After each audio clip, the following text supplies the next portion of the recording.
ابو لیلہ روانہ ہوتے ہیں رضی اللہ تعالیٰ عنہ، ابھی رستے میں ہے کہ آپ صلی اللہ علیہ وسلم سے ملاقات ہو جاتی ہے۔ ابو لیلہ آپ صلی اللہ علیہ وسلم کو نہیں پہچانتے، ملاقات ہوتی ہے تو نبی اکرم صلی اللہ علیہ وسلم ارشاد فرماتے ہیں کیا تم ابو لیلہ ہو؟ پریشان ہو جاتا ہے کہ یہ شخص کون ہے، مجھے کیسے جانتا ہے، اور اگر یہ جادوگر ہے تو جادوگر کا چہرہ تو ایسا نہیں ہوتا۔ اور پھر دوسرا سوال کرتے ہیں کہ ابو لیلہ کیا وہ خط تمہارے پاس ہے جو تو بال اول نے دیا تھا؟ تو سوال کرتا ہے کہ آپ کون ہیں؟ آپ صلی اللہ علیہ وسلم جواب میں ارشاد فرماتے ہیں میں محمد صلی اللہ علیہ وسلم ہوں، اور وہ میرا خط جو تم لائے وہ میرے لیے ہے۔ چنانچہ ابو لیلہ وہ خط نکال کے آپ صلی اللہ علیہ وسلم کو دیتے ہیں۔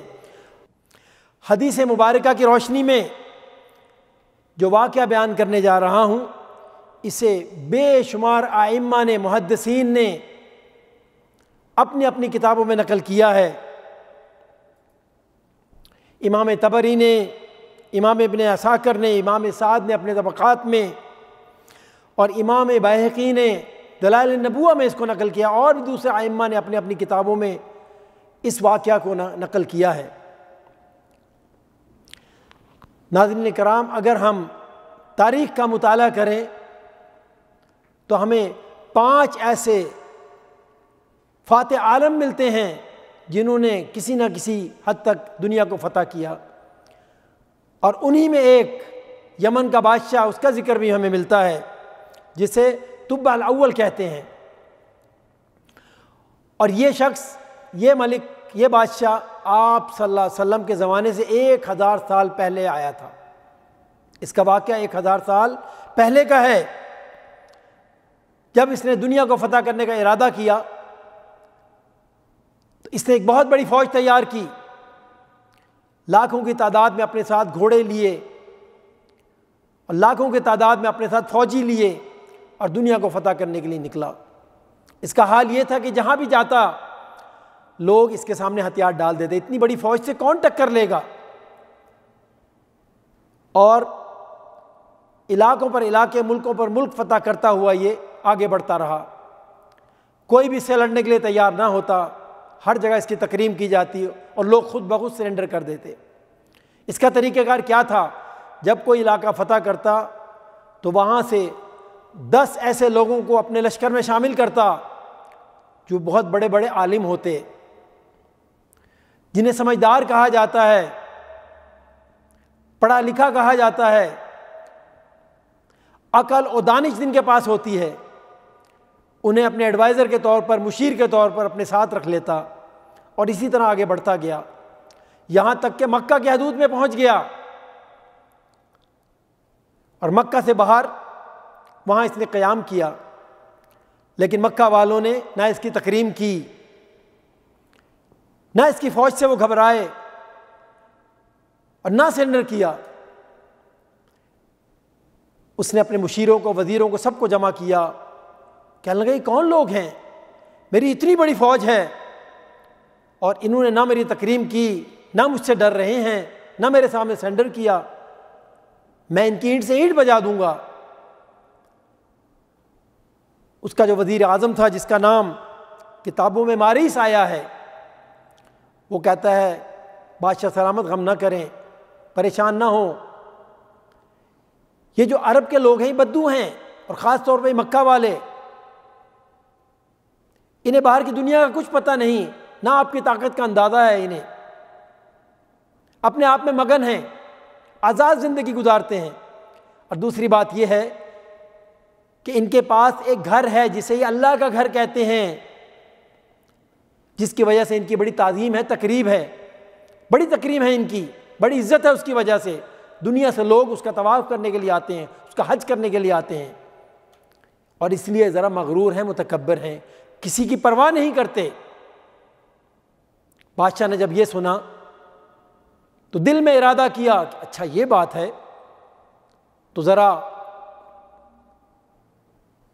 کل کی صبح ہونے دو، میں اس گھر کو بھی تباہ کر دوں گا اور ان کی عزتوں کو ذلت سے بدل دوں گا اور ان سب کو قتل بھی کر دوں گا۔ ارادہ کرتا ہے، رات ہوتی ہے،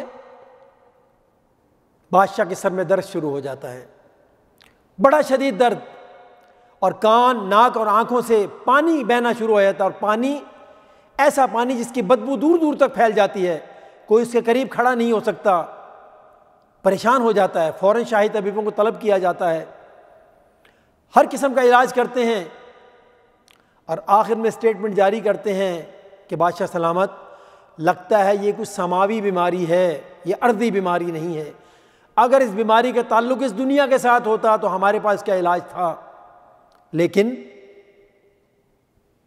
محسوس یہ ہوتا ہے کہ اس بیماری کا تعلق آسمان کے ساتھ، زمین کے ساتھ نہیں ہے، ہمارے پاس اس کا علاج نہیں ہے۔ بادشاہ پریشان ہو جاتا ہے۔ ایک دو دن اسی طرح گزر جاتے ہیں، جیسا کہ پہلے عرض کیا کہ فتوحات کرتا تھا، ہر علاقے سے 10 عالم اپنے ساتھ ملا لیتا تھا۔ جب مکے پہنچا تو اس کے پاس 400 علماء اکٹھے ہو چکے تھے، جو بہت ہی زیادہ ذہین تھے، سمجھدار تھے، عقل مند تھے، جن کو اس نے اپنا مشیر بنا رکھا تھا۔ ان تمام علماء کا جو رئیس تھا، جسے رئیس بنایا گیا تھا، وہ وزیر اعظم کے پاس آتا ہے اور کہتا ہے میں بادشاہ سلامت سے ملنا چاہتا ہوں، میرے پاس ان کی بیماری کا حل ہے، علاج ہے، لیکن شرط یہ ہے کہ اس بات کو صیغہ راز میں رکھا جائے، اور جو علاج میں بتلاؤں بادشاہ سلامت اسے کریں گے۔ پھر بات بادشاہ تک پہنچائی جاتی ہے، بادشاہ فوراً تیار ہو جاتا ہے، بڑی مشکل میں تھا، بڑی تکلیف میں تھا، رات کو ملاقات طے ہوتی ہے۔ وہ شخص جو کہ علماء کا سردار تھا، رئیس العلماء تھا، بادشاہ کے پاس جاتا ہے اور کہتا ہے بادشاہ سلامت بات یہ ہے کہ مجھے ایک چیز پوچھنی ہے کہ کیا آپ نے ارادہ کیا تھا اس گھر کو تباہ کرنے کا اور ان لوگوں کو قتل کرنے کا، کیونکہ آپ نے اعلان تو نہیں کیا؟ کہتا ہاں میں نے دل میں ارادہ کیا تھا کہ کل جو صبح آئے گی اس میں اس گھر کو بھی تباہ کر دوں گا اور ان لوگوں کو بھی قتل کر دوں گا، کیونکہ انہوں نے میری تقریب نہیں کی، میرے سامنے سرنڈر نہیں کیا۔ کہنے لگے کہ پھر یہ اللہ کی طرف سے عذاب آیا ہے، آپ توبہ کریں، کیونکہ یہ گھر اللہ کا گھر ہے اور اللہ کی طرف سے یہ بیماری آئی ہے، آپ سچے دل سے توبہ کریں تو یہ بیماری ختم ہو جائے گی۔ بادشاہ نے اس کے سامنے توبہ کی اور عہد کیا کہ نہ میں اس گھر کو چھوؤں گا، نہ یہاں کے رہنے والوں کو میں بے عزت کروں گا، نہ قتل کروں گا۔ جب سچے دل سے اس نے توبہ کی، تھوڑی دیر گزری تھی کہ اس کے سر کا درد بھی ختم ہو گیا اور وہ بدبودار پانی جو بہہ رہا تھا وہ بھی ختم ہو گیا اور وہ تندرست ہو گیا۔ اس نے اعلان کیا کل صبح ہم یہاں سے روانہ ہو جائیں گے، اور مکے سے اس نے کوئی اعراض نہیں کیا اور سیدھا آگے نکل گیا۔ 2-3 دن کے بعد وہ ایک جگہ پہ پہنچا، خالی جگہ تھی لیکن وہاں پر ایک چشمہ تھا، تو بادشاہ نے کہا ہم ایک دن یہاں قیام کریں گے پھر آگے روانہ ہوں گے۔ پوچھا گیا جگہ کون سی ہے؟ اکا دکا دور دور کہیں گھر نظر آ رہے تھے۔ پتہ کیا گیا کہ چشمے کی وجہ سے اس جگہ کو یثرب کہا جاتا ہے۔ اللہ اکبر! اور ابھی یثرب مدینہ کی کوئی آبادی نہیں تھی۔ یہ بات نہ بھولیں کہ بادشاہ کے ساتھ 400 علماء موجود ہیں، اور یہ علماء کا تعلق عیسائیوں کے ساتھ بھی تھا، یہ علماء کا تعلق یہودیوں کے ساتھ بھی تھا اور دوسرے لوگوں کے ساتھ بھی تھا۔ اور اللہ رب العالمین نے جتنی کتابیں نازل کی تھیں، جتنے نبی آئے تھے، سب نے اپنے اپنی امتوں کو نبی اکرم صلی اللہ علیہ وسلم کے آنے کی خوشخبری دی ہوئی تھی۔ وہ علماء جانتے تھے، اس جگہ کو بھی جانتے تھے وہ۔ چنانچہ انہوں نے آپس میں مشورہ کیا یہ جگہ تو وہ ہے جہاں اللہ کے آخری نبی آئیں گے، ہجرت کر کے یہاں پہنچیں گے۔ انہوں نے ارادہ کیا کہ ہم یہیں رک جاتے ہیں، خواہ بادشاہ میں قتل کر دیں ہم یہاں سے نہیں جائیں گے، شاید ہماری خوش قسمتی ہو کہ ہم اس نبی سے مل سکیں، اس کی زیارت کر سکیں۔ بادشاہ کو بتلایا جاتا ہے، بادشاہ کہتا ہے یہ بات ہے تو ٹھیک ہے۔ بادشاہ انہیں وہاں رہنے کی اجازت دے دیتا ہے، اور یہ کتنے ہیں؟ 400 علماء ہیں۔ بادشاہ نے جو فتوحات کی تھی وہاں پر جو لونڈیاں اس کے ساتھ تھے، غلام اس کے ساتھ تھے، اس میں سے 400 لونڈیوں کو آزاد کر کے ان علماء کے ساتھ ان کا نکاح پڑھوا دیتا ہے، شادی کر دیتا ہے، اور 400 گھر وہاں تعمیر کراتا ہے رہنے کے لیے، اور ایک گھر الگ تعمیر کرتا ہے اور کہتا ہے یہ جو گھر ہے یہ احمد کے لیے ہیں صلی اللہ علیہ وسلم، یہ ان کے لیے میں بنا رہا ہوں، اور کہتا ہے میں 1 سال یہاں میں بھی ان کا انتظار کروں گا۔ محدثین لکھتے ہیں 1 سال تک وہ بھی یثرب میں ہی رہا۔ جب 1 سال گزر گیا تو وہ آگے روانہ ہو گیا، لیکن جانے سے پہلے اس نے خط تحریر کیا، اور وہ خط رئیس العلماء کو دیا کہ یہ خط آپ اپنے پاس رکھیں۔ اور اس خط میں کیا تھا؟ اس میں اپنے ایمان کا ذکر تھا کہ میں گواہی دیتا ہوں کہ اللہ کے سوا کوئی شریک نہیں، اور احمد صلی اللہ علیہ وسلم اللہ کے بندے اور رسول ہیں، اور اگر وہ میرے سامنے آ گئے، میری ان سے ملاقات ہو گئی تو میں ان کے ساتھ مکمل تعاون کروں گا اور ان کے ساتھ قرابت داری بھی پیدا کروں گا، یعنی آپ پر ایمان لے آیا۔ اور یہ خط علماء کے جو سردار تھے، جو رئیس تھے، ان کے ہاتھ میں دیا کہ دیکھو اگر تمہاری ملاقات احمد صلی اللہ علیہ وسلم سے ہو جائے تو انہیں دے دینا، نہیں تو تم اپنی اولاد کو دینا، وہ اپنی اولاد کو دیں گے، اور یہ خط محفوظ رکھنا، اور یہ گھر جو میں نے بنا کے دیا یہ بھی احمد صلی اللہ علیہ وسلم کے لیے ہے۔ 400 گھر علماء کے لیے الگ، اور 1 گھر نبی اکرم صلی اللہ علیہ وسلم کے لیے اس نے تعمیر کیا۔ اور وہ آگے اس کے بعد وہاں سے دوبارہ مکہ گیا، جا کے مکہ کا طواف کیا، اور تاریخ میں لکھا ہے کہ 7 قسم کے غلاف اس نے وہاں چڑھائے، اور یہ پہلی بار ہے کہ کسی نے مکہ پہ خانہ کعبہ پہ غلاف چڑھائے۔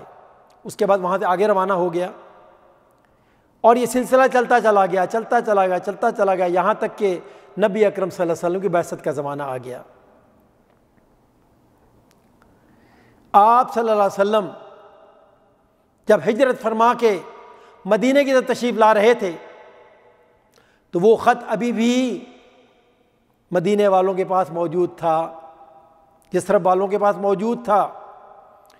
جب انہیں معلوم ہوا کہ نبی اکرم صلی اللہ علیہ وسلم مدینہ تشریف لا رہے ہیں تو مشورہ ہوا۔ حضرت عبد الرحمن بن عوف رضی اللہ تعالیٰ عنہ انہوں نے مشورہ دیا کہ ابو لیلہ کو بھیجو کہ نبی اکرم صلی اللہ علیہ وسلم کو یہ خط پہنچا دیں۔ ابو لیلہ روانہ ہوتے ہیں رضی اللہ تعالیٰ عنہ، ابھی رستے میں ہے کہ آپ صلی اللہ علیہ وسلم سے ملاقات ہو جاتی ہے۔ ابو لیلہ آپ صلی اللہ علیہ وسلم کو نہیں پہچانتے، ملاقات ہوتی ہے تو نبی اکرم صلی اللہ علیہ وسلم ارشاد فرماتے ہیں کیا تم ابو لیلہ ہو؟ پریشان ہو جاتا ہے کہ یہ شخص کون ہے، مجھے کیسے جانتا ہے، اور اگر یہ جادوگر ہے تو جادوگر کا چہرہ تو ایسا نہیں ہوتا۔ اور پھر دوسرا سوال کرتے ہیں کہ ابو لیلہ کیا وہ خط تمہارے پاس ہے جو طب الاول نے دیا تھا؟ تو سوال کرتا ہے کہ آپ کون ہیں؟ آپ صلی اللہ علیہ وسلم جواب میں ارشاد فرماتے ہیں میں محمد صلی اللہ علیہ وسلم ہوں، اور وہ میرا خط جو تم لائے وہ میرے لیے ہے۔ چنانچہ ابو لیلہ وہ خط نکال کے آپ صلی اللہ علیہ وسلم کو دیتے ہیں۔ حضرت ابو بکر صدیق رضی اللہ تعالیٰ عنہ اس خط کو پڑھتے ہیں، اس طرح آپ تک وہ خط پہنچتا ہے۔ اس کے بعد آپ مدینہ میں پہنچتے ہیں، اور پورا واقعہ جیسا کہ آپ جانتے ہیں اور کئی بار پڑھ چکے ہوں گے اور سن چکے ہوں گے۔ ہر انصاری مسلمان کی خواہش تھی کہ آپ صلی اللہ علیہ وسلم ان کے گھر پہ قیام کریں، لیکن آپ صلی اللہ علیہ وسلم نے کیا فرمایا کہ میری اونٹنی کو چھوڑ دو، میری ناکہ کو چھوڑ دو، یہ اللہ کی طرف سے مامور ہے، جہاں یہ بیٹھے گی وہیں میرا قیام ہوگا۔ اور آپ غور کریں ناکہ کہاں بیٹھتی ہے؟ حضرت ابو ایوب انصاری رضی اللہ تعالیٰ عنہ ان کے گھر پہ جا کے بیٹھتی ہے۔ آپ صلی اللہ علیہ وسلم فرماتے ہیں کہ میرا قیام یہاں ہوگا۔ پھر جب حضرت ابو ایوب رضی اللہ تعالیٰ عنہ ان سے ملاقات ہوتی ہے، ان کا شجرہ نسب جب معلوم کرتے ہیں تو پتہ لگتا ہے کہ وہ جو علماء کے سردار تھے، وہ جو رئیس العلماء تھے، حضرت ابو ایوب انصاری رضی اللہ تعالیٰ عنہ ان کی اولاد میں سے ہیں، اور یہ گھر جس میں وہ رہ رہے ہیں در حقیقت میں یہ گھر نبی اکرم صلی اللہ علیہ وسلم کی ملکیت تھا۔ غور کیجئے ذرا، 1000 سال پہلے کی بات ہے۔ تو بات یہ عرض کر رہا ہوں کہ آپ صلی اللہ علیہ وسلم نے کیا ارشاد فرمایا؟ لا تسبوا تبعا فإنہ قد کان اسلم۔ دیکھو تبع کو برا مت کہو، وہ پہلا امتی ہے میرا جو میرے اوپر 1000 سال پہلے ایمان لایا تھا۔